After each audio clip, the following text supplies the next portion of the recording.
This podcast is a quest for well-being, a quest for a meaningful life through the exploration of fundamental truth. Enlightening ideas, insights on physical, mental, and spiritual health.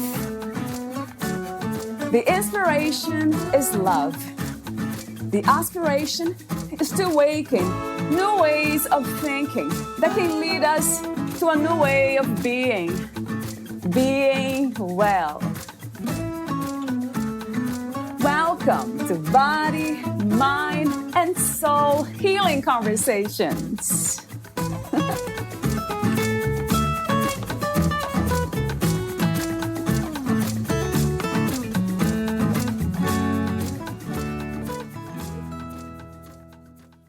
Ultimately, it came down to, what am I passionate about? The answer to that question was my spirituality. That's what I love. That's what I am passionate about. All that I had learned from my order about life, its mysteries, and how to work with the powers of the universe, that's what turns me on. After coming to know that, I turned my focus on how do I make this a new life, says Jeff. Valeria Teles interviews Jeffrey Segal, an author, life coach, artist, founder of Mystic Journey Bookstore and Mystic Journey Crystals, and speaker. Jeffrey Segal was raised and educated in Los Angeles. He went to Occidental College and then to law school at American University in Washington, D.C. After securing his JD in 1985, Jeffrey returned to Los Angeles and began what turned out to be a 25-plus year legal career. Before beginning that career, however, Jeffrey failed the bar exam. This failure turned out to be one of the most positive events in Jeffrey's life. It was this failure that inspired Jeffrey to turn to a set of spiritual teachings he had been given but had never looked at to help him overcome the bar exam hurdle. These teachings and the manifestation techniques contained therein not only helped Jeffrey pass the bar exam the next time, but they became the guiding life principles he has used ever since to create all that he wanted in his life. It is these teachings that are the core of this book. Jeffrey then began his legal practice, but after 10 years, he started to become disenchanted. As time passed, this feeling became disillusionment, lack of fulfillment, and ultimately an intense desire to get out of law. But the golden handcuffs were too tight. He couldn't leave. That was until, after some 20 years of practice, Jeffrey created a cancer in his body, a cancer to finally force him out. While the doctors initially thought they had caught the cancer early, a follow-up test revealed a lymph node abnormality. The doctors wanted Jeffrey to undergo chemotherapy. Jeffrey instinctively knew, however, that this was not the right path for him. Instead, he chose a course of natural or alternative healing. He put together a team of healers, including an acupuncturist, a body worker, an energy worker, and a traditional therapist to guide him on his path of healing. After 6 months of working with his team, the abnormality had completely disappeared. It was during this time of healing that Jeffrey decided to leave the practice of law and follow his passion in the realm of spirituality and create Mystic Journey Bookstore. Meet Jeffrey at mysticjourneybookstore.com. Here is the interview with Jeffrey Segal.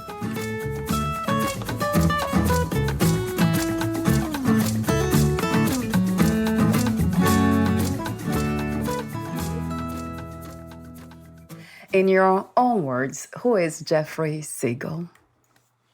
Wow, that's a great question to start. Who is Jeffrey Segal? Jeffrey Segal is a Renaissance man who has worked to experience life in as many ways as life has presented itself as deeply as possible. I love that word, deep. That kind of makes me think about spirituality and looking inside ourselves, kind of trying to understand what this is actually. Who are we? What life is all about? I love these questions.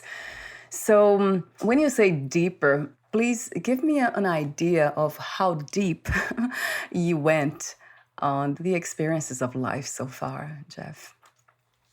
Wow. So I would start. I mean, look, I was a lawyer for 25 years. I rose to the top of that profession. I have delved deeply now into, I mean, I've, owned and run Mystic Journey Bookstore for more than a decade and have delved deep into my crystal business. And then as an umbrella over all of it is my spiritual life. I was fortunate enough to be given some spiritual training, really lessons that came in the mail that I worked on for over, 20 years. And it really has become the core of my being and the core of my value systems. And so those things that I have pursued fully and vigorously and with all of my passion. Yes, I have questions for you about the book that you have written about interesting subjects, the code of life. I never heard about that before, so I'll be asking you questions about the manifestation techniques, and that too. It seems like it's connected to the spiritual understanding that you have gained. Yes. And with that in mind, just an open question to you. What is spirituality? How do you define spirituality these days, Jeff? Well, I think it's an extremely individually answered question. What is spiritual for one, almost certainly it's not spiritual for another. I don't even need to qualify it. For me, it is connecting with what I would call the universal energy and the core of my, I could call it my being or my soul, and having the sense of knowing that I'm in connection with this greater force. I say to people a lot these days, however someone wants to be spiritual is okay. I mean, I think what we really need is more tolerance in that. And I say to people, look, if you want to, worship or whatever the word is, it's, analogous to worship, to find meaning in frogs, and that leads you to be a better person, to give more to all of humanity, so be it. I mean, that's great. We shouldn't be here to judge each other's approach. I mean, my view of spirituality really is that there's a core energy that is the same for everyone, and everybody's path is just different spokes to the center of that same wheel. What is success to you today? How do you define success for yourself? I often say that happiness should not be an individual's goal, because if happiness is a goal, then you're never happy on the way to getting there. And that's not a good way to live. And so for me, success is to be living, every day, every moment, being present and being in as constant or frequent state of happiness, of contentment and fulfillment that I can possibly be. Because after, we started talking about different things that, that I've done and who I am. I mean, look, there are stresses that are going to come up in life no matter what you do. It's never going to be, and it's not meant to be perfect and easy and a bed of roses all the time. But I think that success is being in a space where there really is that sense of contentment and fulfillment and joy on as, constant and regular basis as possible. Money's not the answer. I mean, it's clearly internal. Spiritual teachings are abundant with or replete with the ideas that, material things and outside stuff can't bring that fulfillment. I agree. Not to deny, right, Jeff, the abundance, having. For sure. No, things, I'm all right? about. I mean, look. Yeah. As much as one wants to gather, particularly if they're sharing it, with others, I mean, I'm all for that. And I certainly think that money and monetary abundance, along with, abundance of love and all these other things, is a good thing. So I agree with you. So another question I have is about the purpose of the human experience, but I think you have already kind of answered that question. Well, I mean, let me add something to that. I mean, because I think that's a fabulous question, and certainly one that many people are looking like, why am I here? What's my purpose?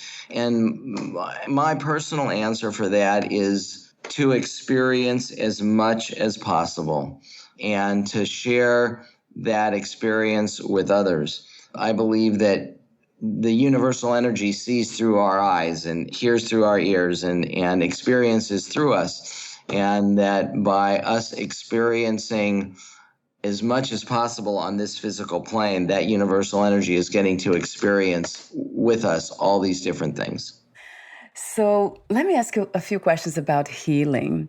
What is healing to you, and what are some of the misconceptions we have about healing?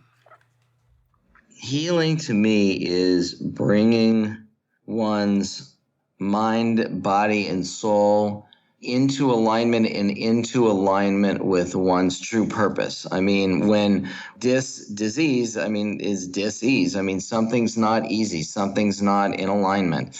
And so I think that when one is healing, then they're bringing whatever is not in alignment back into alignment. Yeah, so there's something that's out of alignment within ourselves in relation to the environment, perhaps. To ourselves and like I said, with our purpose, our path of being here in this incarnation, yeah. What are some of the misconceptions we have? Does anything come to mind when I ask that question?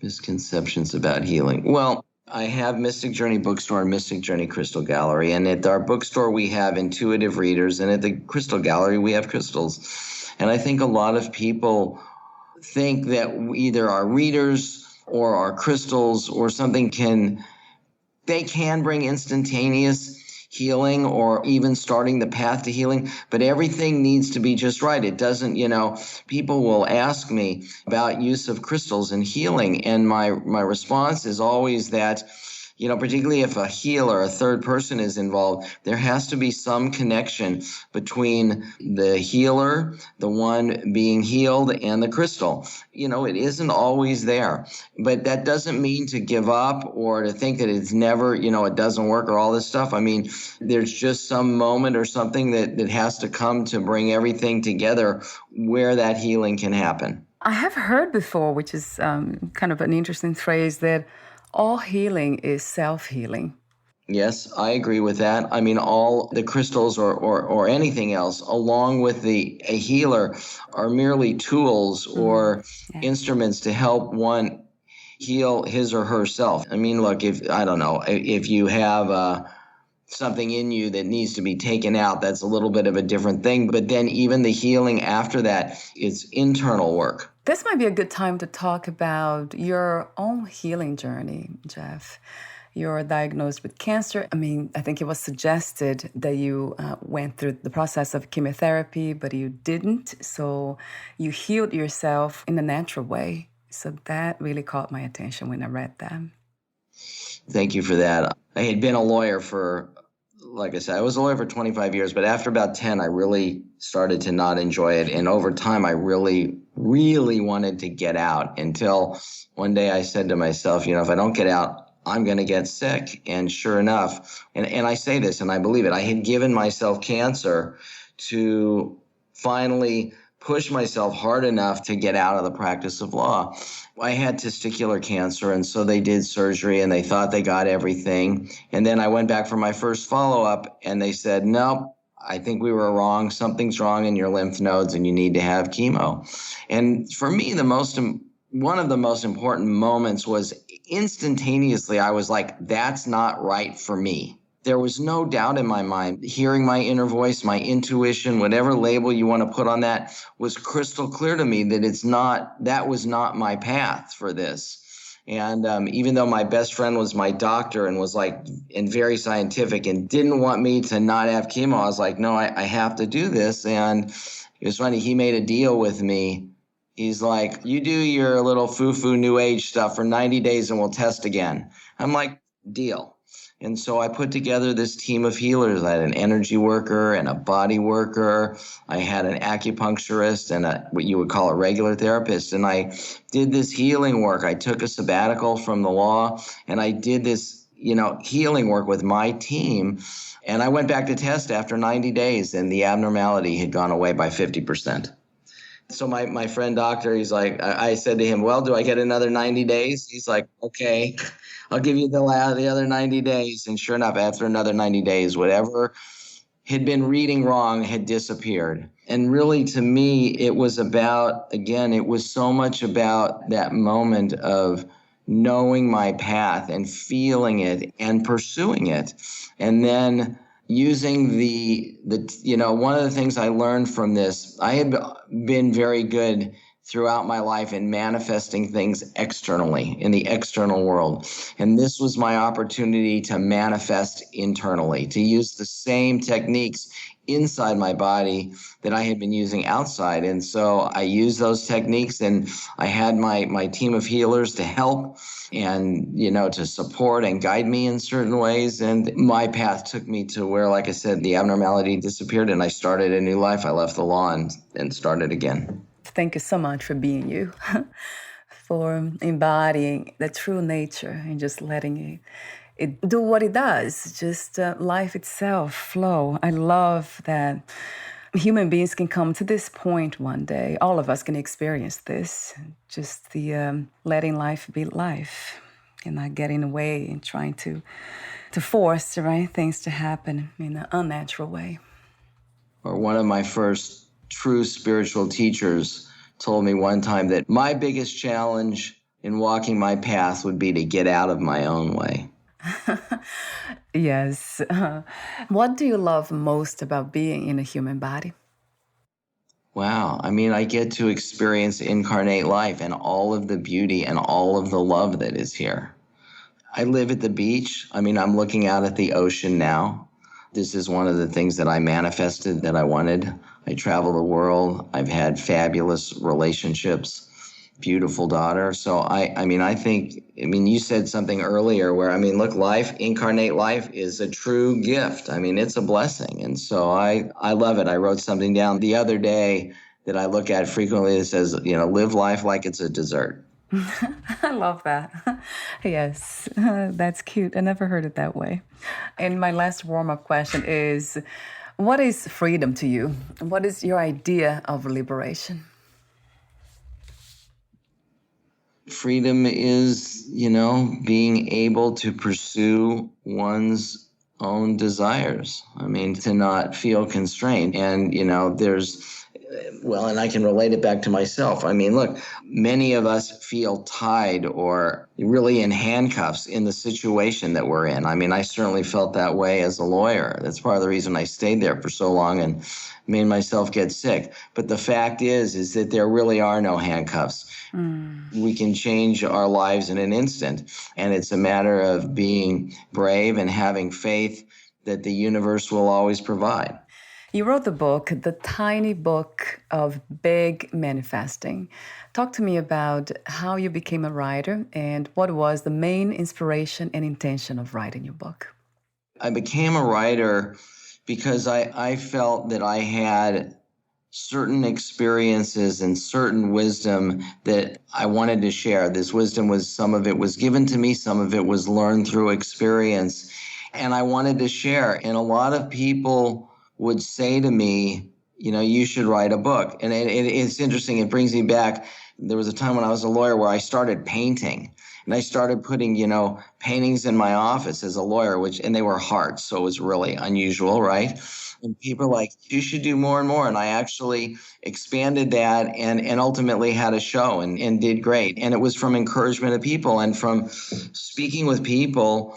I was just encouraged by them to write. And I've always, my whole legal career was writing, and I like to write. And I wanted to share. Really, isn't that what life is really supposed to be about in so many ways, is sharing with others? Yes. So that was my inspiration. Yeah, beautiful. Yeah, you are also a life coach, right, Jeff? What is it like to work with you? Do you meet people in person, online, groups? I like to really meet with people in person. I'm always, if I had a preference, I love to meet one-on-one. But I also meet with people on Skype or on Zoom, and even over the phone with no video. I don't really do groups. I really want to be able to devote my entire focus and my entire energy to the person that I'm meeting with, that I'm having a session with. And I just talked to somebody else, I think it was yesterday, and she said how we're talking about how powerful it is to be in the presence of another human being and be able to feel the body language, the heart contact. It's the heart-to-heart contact. It just makes a huge difference. I do feel connected to my guests. I call this my sacred hour, and there's something that transcends even the physical body. And I feel very connected to you now and all my guests. It's almost like there's no need to meet in person to experience this kind of connection. It feels to me. Yes, well, you've developed this universe that you meet people in, and it becomes more than just a chat, more than just an audio call, because I'm sure as you're doing this, there are images in your mind that are coming up, and so you really create this whole universe. So talk to me for a moment about some of the manifesting techniques you share in the book. Let me give one that I think it's just so important and really is that people are often surprised to hear. But I think that it's just so key to everything. It's the foundation to everything. And that is that when people want to manifest something, they have to decide on what it is they really want. And this isn't like a multiple choice question and you can say all of the above. I use I don't know if it's I think it's a metaphor. You know, you watch TV or something, you see these like a light beam goes into a glass or a crystal and it's focused and then it causes a fire, right? It's a similar kind of thing with manifesting. You need to focus that energy, that creative energy, you know, you being everyone, you know, everyone who's doing this needs to focus that energy on the one thing that they really want. Because without that, the energy becomes dispersed. And it's not, I mean, one can still create the things they want. I mean, I'm not going to say it won't happen, but it may take a little bit of a different form or it may take a little longer.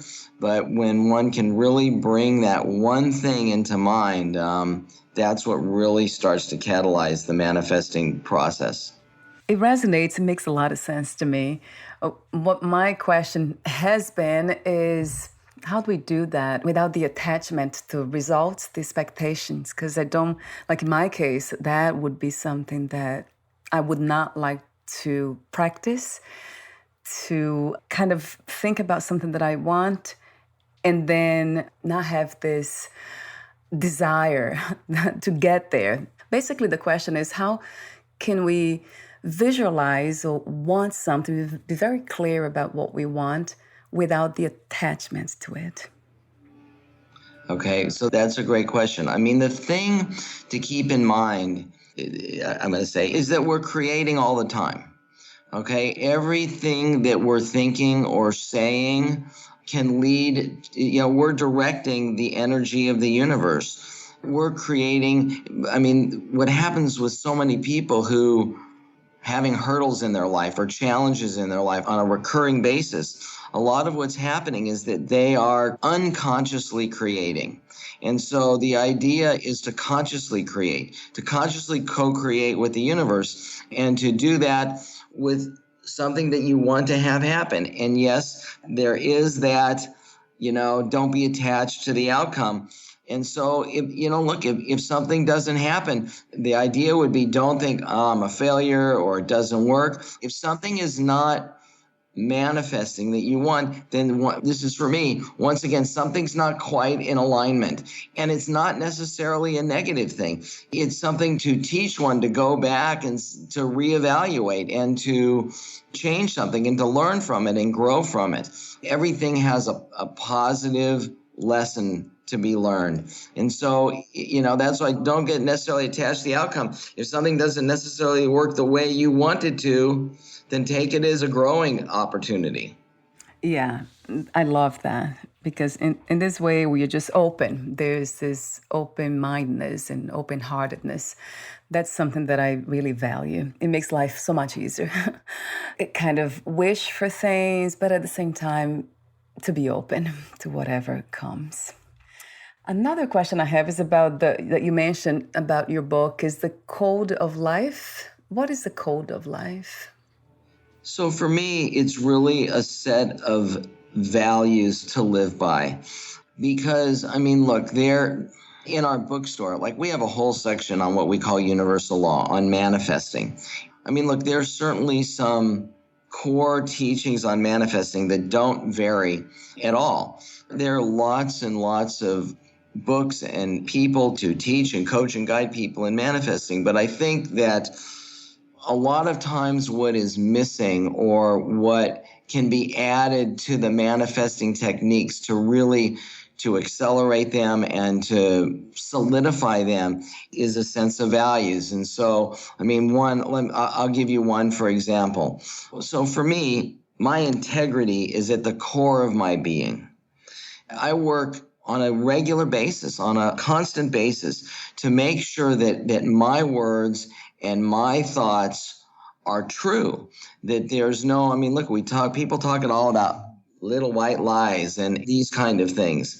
And to me, those kind of things are extremely detrimental to manifesting, because if you can't, whether you're talking to someone else or even worse, talking to yourself, and you can't be honest with that person or yourself, why would the universe think that you're being honest with it to create what you say you really want? And so there are just a whole series of what may seem like small values that I have lived by that I want to share, that I think really can, like I said, aid and accelerate the manifesting process. Yeah, that's a beautiful message and a very important one. Being true to oneself, that's what I call true power, if you can do that, no doubt. Do you have anything left to manifest? What do you want from life, Jeff, as of today? Yeah, that's a great question, because I was with somebody the other day and I was like, I have a truly blessed life. And so, in terms of what I want to manifest, well, there's one specific thing and one that's sort of a much broader thing. We sell some of the largest and finest crystals and geodes to be found anywhere in the world. I would really love to have them go into more public places, including hospitals. And so that is definitely on my radar as something that I want to manifest. And the other thing that is, I guess, a little more personal, a little more broad is, I mean, I love to travel and I've traveled a lot, but I would love to have an extended time to travel with no itinerary. Oh, that sounds great. Into the unknown. I mean, not exactly, but I love this idea of embracing the unknown, being free enough to just do things we've never done before without fear. Yes, without fear. There's a great line that I like to say to people, and this goes with manifesting. And I mean, so many people, they are afraid to take that step to try something new. And I always, I often say, leap and the net will appear. I love that too. Yeah, that's trust. Yeah, some people call it faith. I like the word trust for some reason more. And I'm wondering, who am I trusting? The universe, myself, something in me? Not sure. Or might be the same thing, right? Because we are the universe, from my perspective. Yes, I agree with that 100%. So we're almost at the end, Jeff. It has been delightful to talk to you, to listen to your wisdom and how you say these things too, the sound. And yeah, talk to me for a moment before we say goodbye. I do have a few more questions, the ending questions, about the store you have. I know it's a bookstore. I have it here somewhere. Yeah, it's Mystic Journey Bookstore. So I have two stores now that are actually adjacent to each other. There's Mystic Journey Bookstore and Mystic Journey Crystals. And we're in Santa Monica, California, on the very unusual name of Main Street. The bookstore's been around we're coming up, it's actually this month, will be actually next week, 13 years. Hard to believe. and the gallery a few less. And yeah, we're online at mysticjourneyla.com is sort of our umbrella website. And there's also mysticjourneybookstore.com and mysticjourneycrystals.com. And I love it there. I mean, that's the one thing that I would also say to people in concluding. One of my teachers taught me, she wanted me to get to a place where I could say, I love what I do. And it took me a long time, but I can now say with all my heart and full conviction that I love what I do. Yeah, and it's a beautiful thing that you do, too. Thank you for being you again. Thank you. And thank you for speaking with me and conducting this wonderful interview. I'm very grateful. Thank you for the encouragement, Jeff. The body appreciates. And let's see my ending questions. I'll ask you this one. What is another word for life? Love. Yes. And what are 3 things you wish everyone to experience before they lose the body? First is deep love, with another individual. The second is to visit some place on earth where they have this sense that this is my bliss, this is my heaven, or whatever word you want to fill in, to be able to experience that place. And I guess the third thing would be that moment of where one can say, I feel fulfilled, I feel content, I feel in alignment. Beautiful messages for all of us to be reminded to. Thank you so much again, Jeff, for your authentic presence, the work you do, and everything else in between that could be felt. Thank you. Thanks. Many blessings to you. You too. Bye for now. Bye-bye. Bye.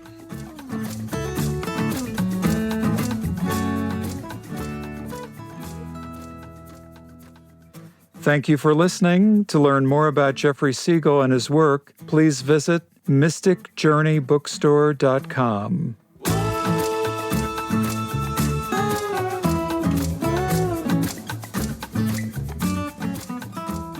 To learn more about this podcast, please visit fitforjoy.org/podcast. Thank you again for listening, and bye for now.